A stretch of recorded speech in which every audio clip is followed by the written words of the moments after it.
नमस्कार, मैं हूं आपके साथ मयंक। आज 2 तारीख है। देखिए, एक बेहद अहम सवाल, क्या कई अरब देश ईरान के खिलाफ एक बड़ी जंग की तैयारी में जुट गए हैं, और या फिर ये कहा जाए कि क्या अरब देशों को इस बात की जानकारी हो चुकी है कि जल्द ही ईरान पर हमला होने जा रहा है। देखिए, कई डेवलपमेंट्स ऐसे हैं अरब देशों से जो सामने आए हैं, जो बड़े सवाल खड़े कर रहे हैं। इस वक्त की बड़ी अहम खबर, इसको मैं पिछले 24 से 48 घंटे से इस बात को एनालाइज कर रहा था। चीजें अब सामने आ चुकी हैं। सऊदी अरब और कतर ने हाल ही में अमेरिका की मध्यस्थता और कई ऐसी डिफेंस एजेंसीज के जरिए इजराइल से कई सारे डिफेंस सिस्टम से जुड़े हथियार खरीदे हैं। ये हथियार सऊदी ने खरीदे हैं, कतर ने खरीदे हैं, और ये जो रिपोर्ट्स हाल ही में सामने आई हैं, इसमें ये खुलासा हुआ है। देखिए, इन देशों के इजराइल के साथ कोई औपचारिक राजनीतिक पॉलिटिकल संबंध नहीं है, मान्यता भी नहीं दी है अब तक इजराइल को। लेकिन उसके बावजूद इन दोनों देशों ने अमेरिकी कंपनियों के सब कॉन्ट्रैक्ट्स के माध्यम से करोड़ों डॉलर की इजरायली तकनीक हासिल की है। करोड़ों डॉलर्स की ये डील हुई है सऊदी कतर की इजराइल से, और इजराइल के हथियार खरीदे गए, जिसमें सी म्यूजिक हवाई रक्षा प्रणाली, एयर डिफेंस सिस्टम, सी म्यूजिक जो है ये भी शामिल है। कतर का जो शाही परिवार है, इनके जो प्लेन्स हैं उसमें इसको लगाया गया है। एल्बिट सिस्टम द्वारा निर्मित यह एंटी मिसाइल सुरक्षा प्रणाली लगाई गई है। इसके अलावा आप देखें, कतर और सऊदी दोनों ने अरब के जो फाइटर जेट्स हैं इन दोनों देशों के पास, इसमें बड़ी संख्या में कंप्यूटराइज जो हेलमेट्स होते हैं वो खरीदे हैं, और साथ ही इसके अलावा जो टारगेट्स तय करने वाले सिस्टम्स होते हैं इनको अब अपग्रेड किया गया है। नाइट विजन सिस्टम्स जो होते हैं ये खरीदे गए हैं। इसके अलावा खबर ये भी है कि नाइट विजन गॉगल्स जो होते हैं, खास तौर पर F-15 जो फाइटर जेट्स हैं उसमें पायलट्स इसका इस्तेमाल करते हैं नाइट विजन के लिए, ये खरीदे गए हैं। साथ ही एवियोनिक्स और वेंटिलेशन सिस्टम जो है ये भी इजराइल से खरीदा गया है। इजराइल एरोस्पेस इंडस्ट्रीज और अन्य जो कंपनियां हैं उनके द्वारा लड़ाकू विमानों के जो कलपुर्जे बनाए जाते हैं वो भी खरीदे गए हैं।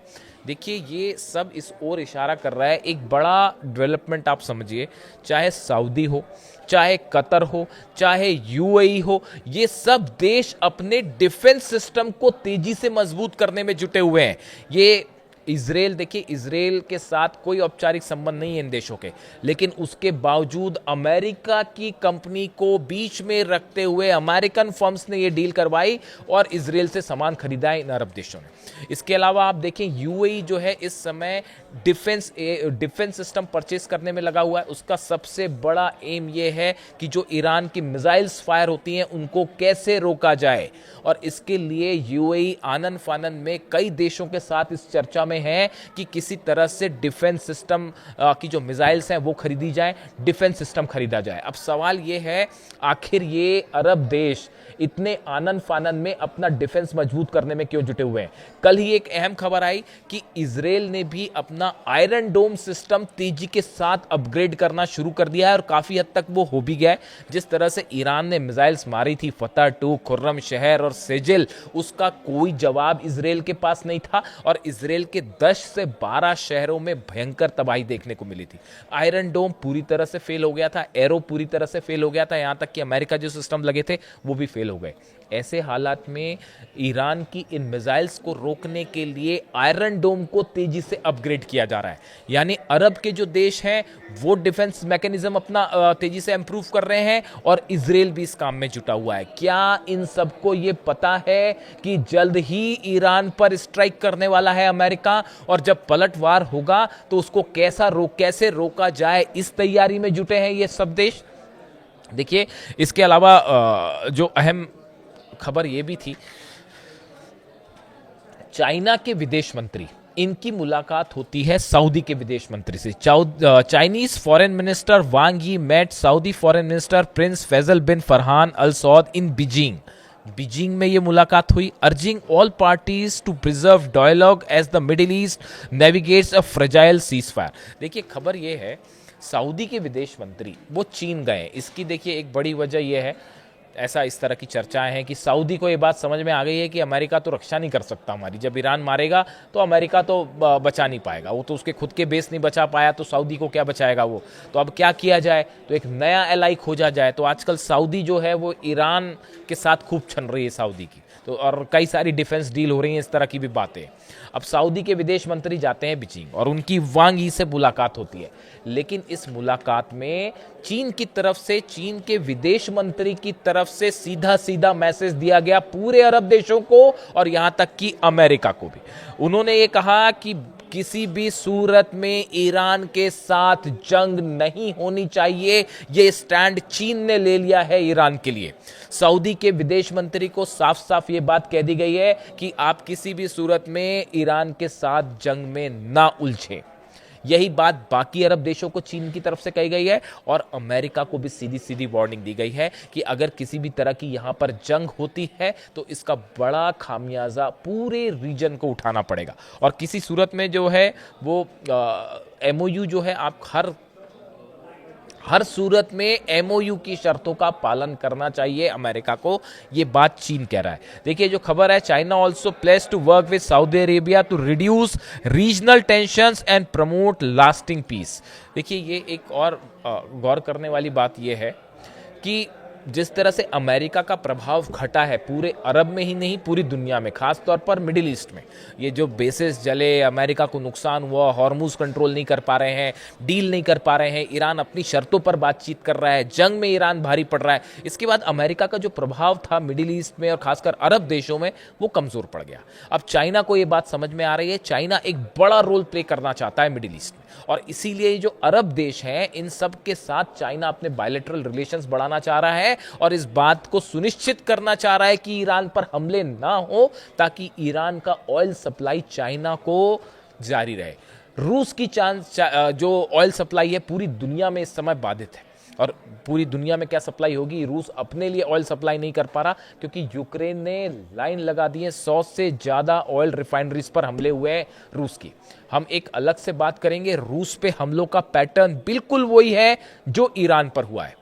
देखिए जिस तरह से ईरान, आपने अगर इस वॉर को ठीक से फॉलो किया हो, ईरान के पहले स्ट्रैटेजिक लोकेशंस पर हमले होते हैं, उसके बाद तेल के ठिकानों पर हमले हुए, उसके बाद जो न्यूक्लियर ठिकाने थे उस पर हमले हुए, इंस्टॉलेशंस जो अलग अलग स्पेस सेंटर हैं उस पर हमले हुए। बिल्कुल यही पैटर्न अब रूस में भी फॉलो किया जा रहा है। रूस की पेट्रोकेमिकल इंडस्ट्रीज है उसको तबाह करने की कोशिश की गई। उसके बाद अब वहाँ पर एयर स्पेस से जुड़े और स्पेस प्रोग्राम से जुड़े जो इंस्टीट्यूट्स हैं इनको निशाना बनाया जा रहा है। यानी आप देखिए ऐसा लगता है कि जिसने ईरान हमले की प्लानिंग की ही, उसी ने रूस पर हमले की भी पूरी प्लानिंग कर रखी है और एक नक्शा तैयार कर रखा है कि कैसे अटैक किया जाए। यानी संबंध बड़े साफ हैं कि चाहे ईरान हो चाहे रूस, दोनों के दुश्मन एक ही हैं, प्लानिंग एक जैसी हो रही है, स्ट्रैटेजी एक जैसी अपनाई जा रही है। इन हालात में चीन की तरफ से मैसेज साफ है कि अगर ईरान पर हमला करते हैं आप तो उसका भयंकर नतीजा उठाना पड़ेगा, और ये बात बड़े साफ शब्दों में सऊदी को भी कह दी गई है, कतर को भी कह दी गई है, जितने तमाम खाड़ी देश हैं उनको कह दी गई है। अब देखिए सिचुएशन ये है, ईरान इस बात को अच्छी तरह से समझ रहा है, ईरान भी अच्छी तरह से समझ रहा है और अमेरिका भी समझ रहा है कि अमेरिका ये जानता है कि ईरान किसी सूरत में हॉर्मुज से कंट्रोल नहीं छोड़ेगा। बात नंबर 1। बात नंबर 2, चाहे यूरेनियम का मुद्दा हो चाहे न्यूक्लियर डील का मुद्दा हो, इस पर ईरान तब तक बातचीत शुरू नहीं करेगा जब तक उसकी संपत्ति, फ्रीज संपत्ति रिलीज ना की जाए। अब इसका देखिए तोड़ क्या किया गया, अमेरिका पैसा देने को तैयार है नहीं, अमेरिका इसे छोड़ने को तैयार नहीं है। अरब देशों ने के साथ इस तरह के कई ऑप्शन सामने आए कि भाई कतर अपनी तरफ से पैसा दे दे, यूएई अपनी तरफ से पैसा दे दे, सऊदी अपनी तरफ से पैसा दे दे। ऑफिशियली इसको कोई कंफर्म ना करे लेकिन उतने ही अमाउंट जो है वो रिलीज किया कर जाए। इस तरह की टेम्परेरी व्यवस्थाएं, अलग अलग खबरें इस तरह की आई, शायद उसमें से कुछ पेमेंट हो भी गई लेकिन वो शायद पूरा अमाउंट नहीं है और ना ही इतना बड़ा अमाउंट पे कर सकते हैं बिना अमेरिका का इंटरफियर किए। इसी वजह से ये मामला अड़ा हुआ है। ईरान ये चाहता है कि जो वादे किए गए हैं उनको पूरा किया जाए, तभी बातचीत आगे बढ़ेगी।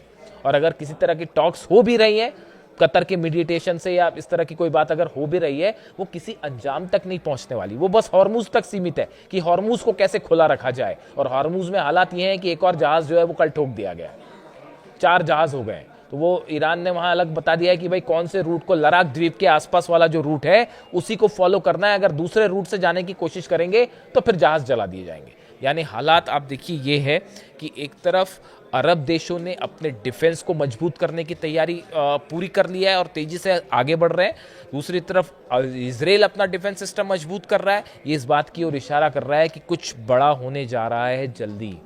तुर्की वाला मामला आपने देख लिया है कि तुर्की ने किस तरह से सोमालिया में जो है वो हमले किए और एयर स्ट्राइक्स की वहाँ पर सोमाली गवर्नमेंट के साथ मिलकर, और सोमाली लैंड को लेकर भी इजराइल और तुर्की जो है वो आमने सामने दिख रहे हैं। यानी आप मिडिल ईस्ट में देखिए हालात बिल्कुल वैसी भले बातें होती रही कि पीस टॉक्स हो रही हैं और अब ऐसा हो रहा वैसा हो रहा, लेकिन ग्राउंड पर हालात ये हैं कि चाहे लेबनान हो, चाहे गजा हो, चाहे सीरिया हो, चाहे तुर्की हो, चाहे हॉर्मुज हो, ईरान हो, इजराइल हो, सब तरफ हाहाकार वाली सिचुएशन है। और एक हर पिक्चर ये इशारा कर रही है कि एक बड़ी जंग जो है वो एक बार फिर दरवाजे पर खड़ी हुई है। जो भी अपडेट होगा इससे जुड़ा आप तक पहुंचाएंगे। Thank you so much.